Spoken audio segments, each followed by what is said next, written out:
Hi there, gods and goddesses of your reality. Welcome back. This is Jenny from Nutritiouslives and the Wellbeing Guinea Pig.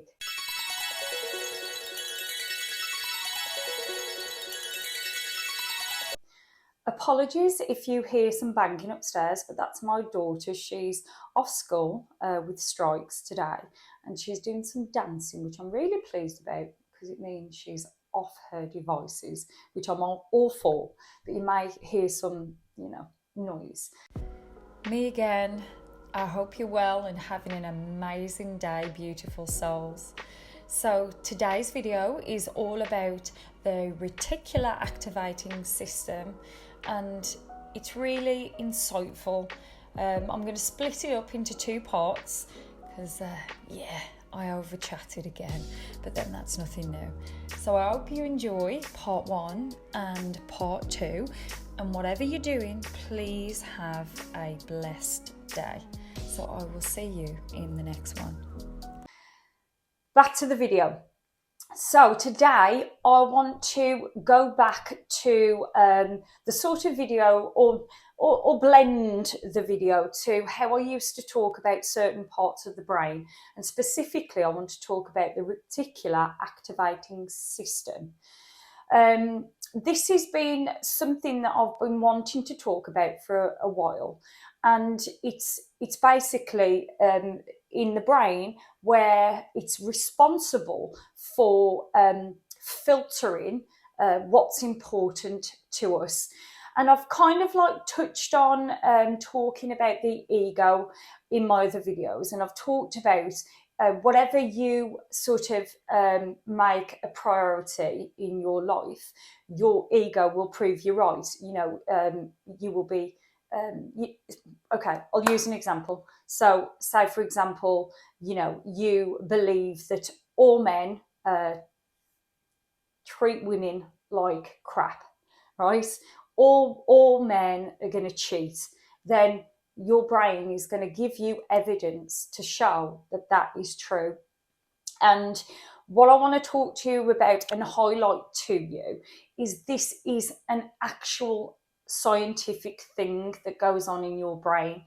Now, I've tended to, in the last couple of months now, I've come and done these videos from a very spiritual standpoint. And the reason why I've done that is because that's the person I am. That's how I learn. I learn through emotion. I learn through touch. I'm a kinesthetic learner, and it makes sense that my my life was going to be brought to the spiritual aspect and the manifestation from a spiritual point of view. But however, I kind of really get, and as time's going on, this is what's important to me. So my brain's noticing more about it. It can be looked at from all angles. And what I mean is that this is literally how our brain is set up. It's again flies into the survival our survival mechanism. Our RAS is there to keep us alive. But so what the point of this video is to highlight to you, whatever you make a priority in your life, you will get evidence of that in your existence. And this is why, when it comes to the manifestation journey, it's really handy to know these tools, tips, tricks, and the way that the brain operates. So then when you're sort of feeling a certain way, or if you're kind of not understanding, at least you can bring yourself back to a place where, common sense, like it really is the way that my brain works, that if I tell myself something, that is the evidence that it's going to sort of bring in.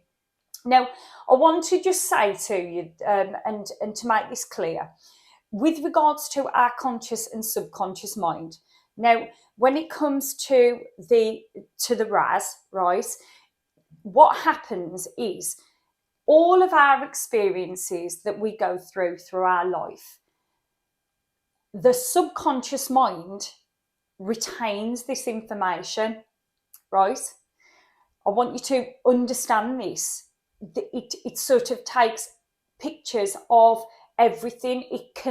The bandwidth to what it can hold on to is immense. You know, it really is a record of all of your past, all of the past events, all of your past history.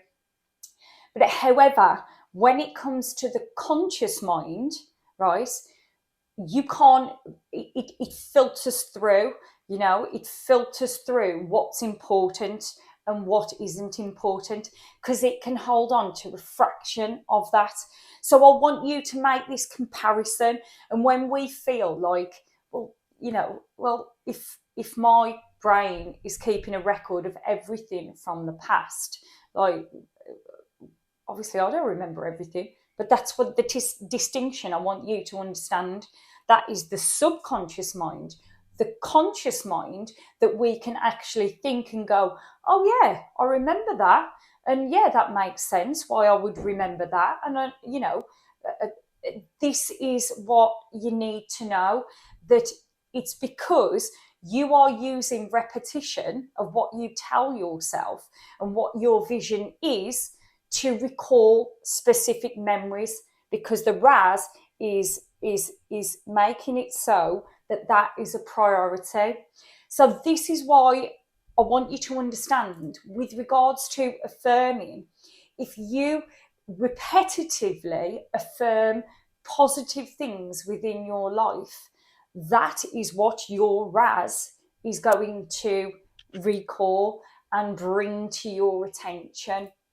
So little things like, you know, I'll highlight. So say, for example, you you choose to want to purchase a car, for example, and you know the kind of car that you like, and you know the model, the color, you know, you've got that clear in your mind what you would like to purchase.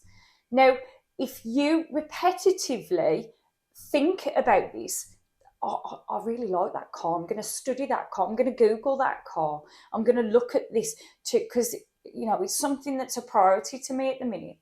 I want you to understand that then, because you've made it a priority repetitively, you're going to start seeing that car in your outward experience, right? And this is the way that it works. So whatever you make priority, you will see more of, you know, which makes common sense, doesn't it? So if we're saying, and this is what I want to highlight to you, is just as you can see negative things, you can also train your brain to see the positive things. Okay, so the car was one analogy, but what I'll get quite often is when I bring up to people about reprogramming the brain, with you know, affirmations, with visualization, with scripting, with meditations, with hypnosis, with EFT tapping, with you know, walking in nature, whatever it is to reprogram your mind, to calm your nervous system, to get you into a repetitive state, to be able to take on positive things within your brain. I hear a lot of the time that people will say, oh no, I can't do that, I've done that, I've tried that, not that ain't for me. So what I want you to understand is your brain's believing it, because you're telling your brain you can't do something. Yeah, but you can do it, you can do it, but your brain is choosing to say you can't, and that's not a priority, so you won't. So whatever you're telling your brain will be your reality. Does that make sense? So with regards to the manifestation journey and walking into your desires, your goals, your dream life, you need to persist. You need to persist. Yeah, because when you tell yourself you can't do it, you're still, we'll use examples. Oh, I can't affirm, I can't, it's too hard. But you are, but maybe you're affirming in a negative way. I can't, I won't, I can't do that. That's for other people to do. And you can look out and admire these people. Oh, look, they've got it so easy. It comes so easy for them. You are affirming. I want you to understand we affirm all the time. You're just affirming in a negative way. And when people say they can't visualize, they can't use visualization to work on their dreams and their goals, you can, but you're probably visualizing in a negative way.